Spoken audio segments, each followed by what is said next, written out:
тут желания с возможностями не совпадают, да, как говорится, у подавляющего большинства людей желание, чтобы побыстрее что-то изменилось в обществе, общественно-политической, финансово-экономической ситуации, но возможности что-то изменить у людей нет. Потому что мне представляется, я часто называю современное общество Таджикистана как людей из подвала Платона, да?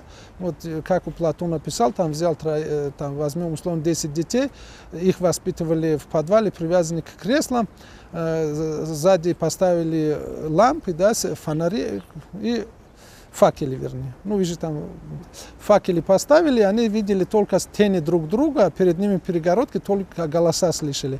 И когда им исполнилось 18 лет, одного развязали, вывели на улицу, и он видел все эти земные красоты, он кричал, орал и прятался, что куда меня привели, что это за ад, да. Когда его обратно привели в подвал и привязали, он сказал, ой, я попал опять в свой рай, да. Для него этот его ад был раем. И когда он начал рассказывать, что он видел, когда его вывели на улицу, увидел он деревья, птицы, животные и так далее, 9 остальных над ним смеялись, издевались, что ты что, идиот, что ли, не может быть такого, потому что это все сказки.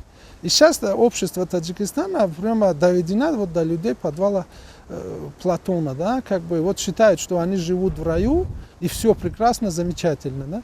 Поэтому у них как бы нету элементов влияния, элементов, скажем, влияния и изменения ситуации. Они ничего не могут, они радуются вот этому подвалу, что у нас все хорошо.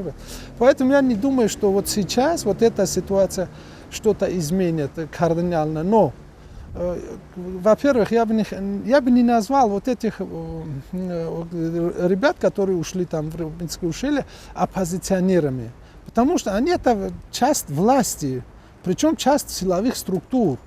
И когда их просто говорят и говорят какие-то эфемерные оппозиции, я это не понимаю, честно говоря, потому что это власть, это часть власти, люди власти. И они что-то не поладилось, они туда ушли. Ну, если уже не я там просмотрел несколько западных средств массовой информации на других языках, я несколько посмотрел вот эти информации, там уже говорится о том, что как бы оказывается в высших эшелонах власти, там в силовых структурах, значит, окопались какие-то террористы, тем более они говорят, что когда власти заявили, что он платил там каким-то своим ребятам по $100, если первый заместитель министра обороны платит каким-то людям в своем министерстве по $100, и вы об этом знали, значит, вы знали, что какая-то террористическая ячейка существует в Минобороне, а что вы закрывали глаза, спрашивается, да? Поэтому это некоторые вещи, которые во вред самой власти идут, но они почему-то и на это глаза закрывают.